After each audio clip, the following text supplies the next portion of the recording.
ബംഗ്ലാദേശിൽ നടക്കുന്ന ഹിന്ദു കൂട്ടക്കൊല ലോകത്തെ തന്നെ ഞെട്ടിക്കുകയാണ്. നമ്മുടെ കേരളത്തിൽ ആർക്കും ഒരു പ്രതികരണവുമില്ല. നടക്കട്ടെ, ചാവുന്നത് കൊല്ലപ്പെടുന്നത് ഹിന്ദുക്കളെയല്ലേ എന്നാണ് ഇവിടുത്തെ മുഖ്യധാരാ മാധ്യമങ്ങൾക്കും രാഷ്ട്രീയ പാർട്ടികൾക്കും ഒക്കെയുള്ള ധാരണ. ഒരു പ്രതിഷേധമില്ല, ഒരു ഒത്തുചേരലില്ല, ഒരു മെഴുകുതിരി കത്തിക്കലില്ല, ഒന്നുമില്ല. ഹിന്ദുക്കൾ ലോകത്തെമ്പാടും വേട്ടയാടപ്പെടാനും കൊല്ലപ്പെടാനുമുള്ള ആളുകളാണ്. ഇന്ത്യയിൽ ഭൂരിപക്ഷമാണെങ്കിലും ഇവിടെ ചില ന്യൂനപക്ഷങ്ങളുടെ മെഴ്സിയിലാണ് ഹിന്ദുക്കൾ ജീവിക്കുന്നത്. അവർക്കൊരു വീറ്റോ പവറുണ്ട് ഹിന്ദുക്കളുടെ മേൽ. ഹിന്ദുക്കൾ എന്ത് ചെയ്താലും അവർക്കെന്ത് തോന്നും എന്ന് കരുതിയിട്ടാണ് ഹിന്ദുക്കൾ ഈ രാജ്യത്ത് ജീവിക്കുന്നത്. എത്ര പരമദയനീയാവസ്ഥയാണ് ഇന്ത്യയിൽ. അപ്പോഴാണ് ന്യൂനപക്ഷമായ ഹിന്ദുക്കൾ ബംഗ്ലാദേശിൽ വലിയ വേട്ടയ്ക്ക്, കൊടും ക്രൂരതയ്ക്ക്, കൂട്ടക്കൊലകൾക്ക് ഇരയാവുന്നത്. അപ്പോൾ ഹിന്ദുക്കളെ കൂട്ടക്കൊല ചെയ്യുന്ന ഒരു ഭരണകൂടമുള്ള നാട്ടിൽ ഹിന്ദുക്കളെ കൂട്ടക്കൊല ചെയ്ത ഏറ്റവും വലിയൊരു ഭീകരനെ ആരാധനാമൂർത്തിയായി ചെറിയ പ്രായത്തിലെ കുട്ടികളുടെ മനസ്സിലേക്ക് കയറ്റാനുള്ള ശ്രമം നടക്കുകയാണ്. ബംഗ്ലാദേശിൽ മൂന്നാം ക്ലാസ്സിലെ ബംഗ്ലാദേശ് ആൻഡ് ദ വേൾഡ്, ബംഗ്ലാദേശിൽ ലോകവും എന്നുള്ള സെക്ഷനിലാണ് സിലബസിൽ ഇസ്ലാമൈസേഷൻ വരുത്തുന്നതിൻ്റെ ഭാഗമായിട്ട് ബംഗാളിൽ നെഹ്റുവിൻ്റെ ഇടക്കാല മന്ത്രിസഭയുടെ കാലത്ത് 1946 5000 ഹിന്ദുക്കളെ കൂട്ടക്കൊല ചെയ്ത മുഖ്യമന്ത്രി, അന്ന് പ്രധാനമന്ത്രി എന്നാണ് പറയുക, ബംഗാളിലെ കശാപ്പുകാരൻ എന്നറിയപ്പെട്ട ബുച്ചർ ഓഫ് ബംഗാൾ, ആ 5000 ഹിന്ദുക്കളെ കൂട്ടക്കൊല ചെയ്ത ഹുസൈൻ ഷഹീദ് സുഹ്റവർദിയുടെ കഥ, ജീവചരിത്രം ഉൾപ്പെടുത്തിയിരിക്കുന്നത്.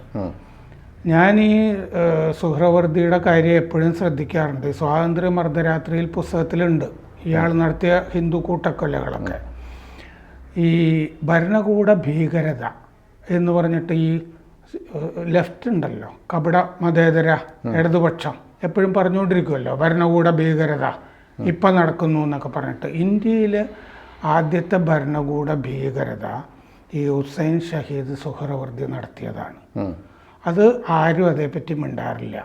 5000 പേരെ മുഹമ്മദ് അലി ജിന്ന, മുസ്ലിം ലീഗിൻ്റെ നേതാവ്, പ്രഖ്യാപിച്ച പ്രത്യക്ഷ ഡേയിലാണ് 4 ദിവസം കൊല്ലുന്നത് ഹിന്ദുക്കളെ. 6ാമത്തെ ദിവസമേ ബ്രിട്ടീഷ് സർക്കാർ ഇടപെട്ടുള്ളൂ ബംഗാളിൽ.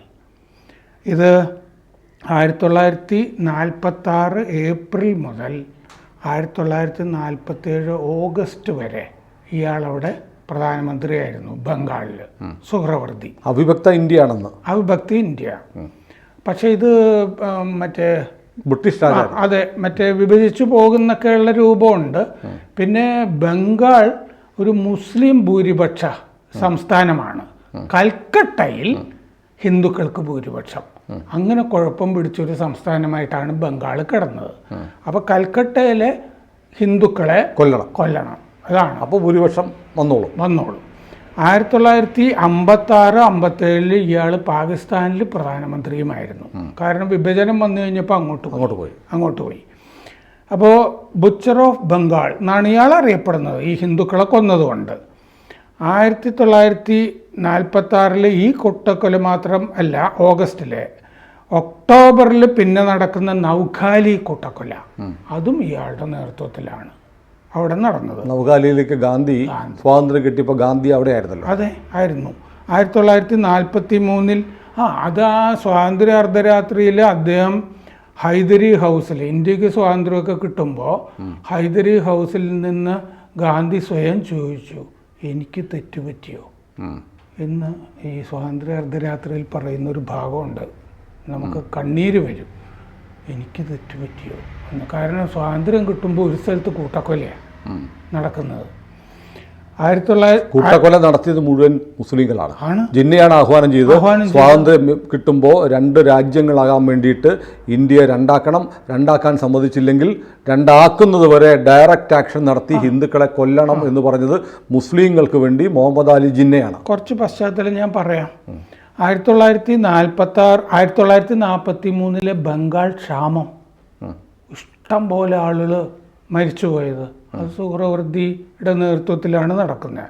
1946 ഓഗസ്റ്റ് 16 പ്രത്യക്ഷ സമരദിനം, ഡയറക്റ്റ് ആക്ഷൻ ഡേ.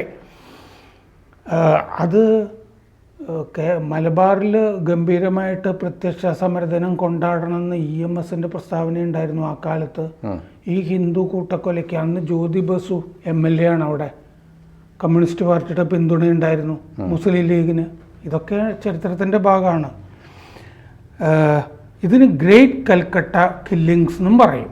ഈ തല്ലിപ്പൊളി കാര്യങ്ങളുടെയൊക്കെ കൂടെ ഗ്രേറ്റ് ചേർക്കുമല്ലോ. ഗ്രേറ്റ് വേൾഡ് വാർ എന്നൊക്കെ അവരെ സംബന്ധിച്ച് ഗ്രേറ്റ് ആണ്. ഹിന്ദുക്കളെ കൊല്ലുന്ന മഹത്തായ കാര്യമാണല്ലോ. അതാണ് 5 ദിവസമായിരുന്നു കൂട്ടക്കൊല നടന്നത്. 5000 പേര് ഹിന്ദുക്കൾ കൊല ചെയ്യപ്പെട്ടു. 1,20,000 ഹിന്ദുക്കൾക്ക് വീടില്ലാതായി. കാരണം വീടുകൾ കത്തിച്ചു.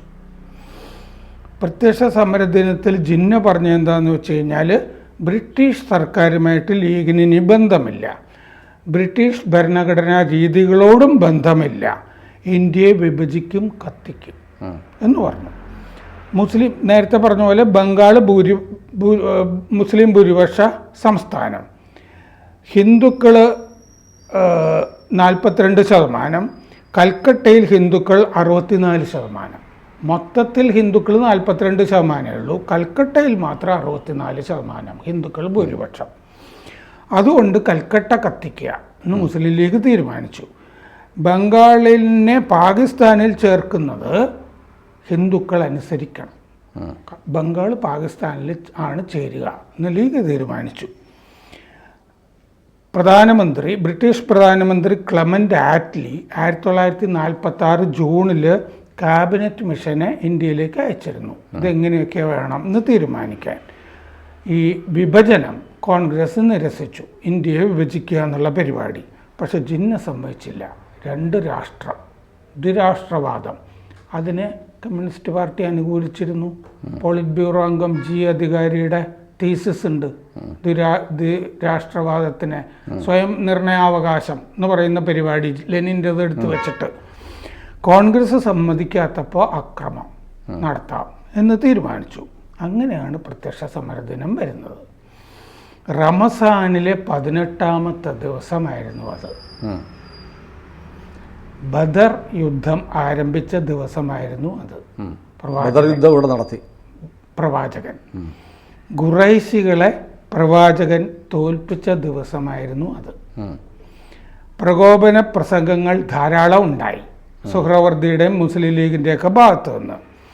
മുസ്ലിം ലീഗിൻ്റെ പത്രമായിട്ട് നിന്ന the star of India August 13 മുഖപ്രസംഗം എഴുതി.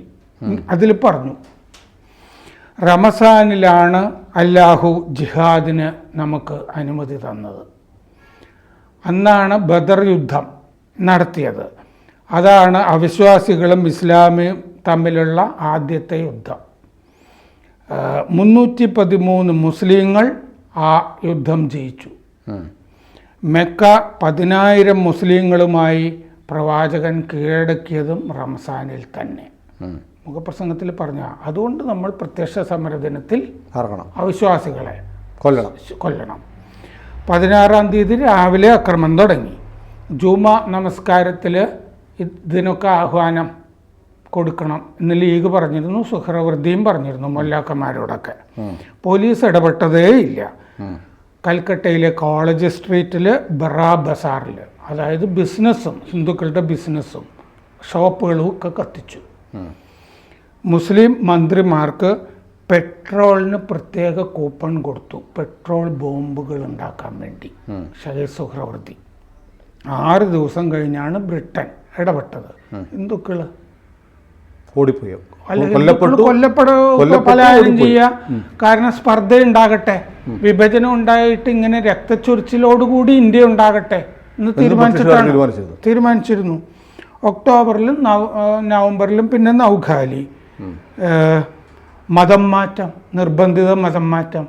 സ്ത്രീകളെ ഇഷ്ടംപോലെ ഹിന്ദു സ്ത്രീകളെ ബലാത്സംഗം ചെയ്യും ഉണ്ടായി. ഇതാണ് ഈ ബംഗാളിലെ കശാപ്പുകാരൻ എന്ന ആൾക്ക് പേര് വന്ന സംഭവം. അയാളെക്കുറിച്ചാണ് ബംഗ്ലാദേശിൽ ഇനി ചെറിയ കുട്ടികളെ, 3-ാം ക്ലാസ്സിലെ കുട്ടികളെ, 7 വയസ്സ് 8 വയസ്സുള്ള കുട്ടികളെ പഠിപ്പിക്കുന്നത്.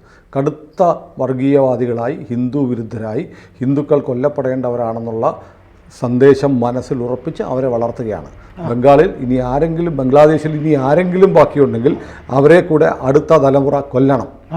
കൂടെ ഇരിക്കുന്ന സഹപാഠികൾ ഹിന്ദുക്കളുണ്ടെങ്കിൽ അവനോട് സ്പർദ്ധയുണ്ടാവണം. ഇപ്പോൾ നമ്മൾ ബംഗ്ലാദേശിൽ ചെയ്തുകൊണ്ടിരിക്കുന്നതാണ് ശരിയെന്ന് സുഹ്റവർദി 1946 തെളിയിച്ചു എന്നും കൂടി ഉണ്ടല്ലോ ഇതിൻ്റെ. അതെ അതെ അതെ, അതാണ് നമ്മൾ ചെയ്യേണ്ടത്. അദ്ദേഹം പിന്നീട് ഇവിടെ വന്ന് പ്രധാനമന്ത്രിയുമായി എന്ന് പറഞ്ഞിട്ട് ഈ മുജിബുർ റഹ്മാൻ അല്ല രാഷ്ട്രപിതാവ്, ജിന്നയാണ് രാഷ്ട്രപിതാവ് എന്ന് പഠിപ്പിക്കുന്നുണ്ടല്ലോ, ഇപ്പോൾ സെമിനാറുകളും നടത്തുന്നുണ്ട്. ഇതാണ് ഇപ്പോഴത്തെ ബംഗ്ലാദേശ്. കൂടുതൽ വാർത്തകളും വിശേഷങ്ങളും നിങ്ങളിലേക്ക് എത്താൻ ABC മലയാളം സബ്സ്ക്രൈബ് ചെയ്യുക, ബെൽബട്ടനും അമർത്തുക.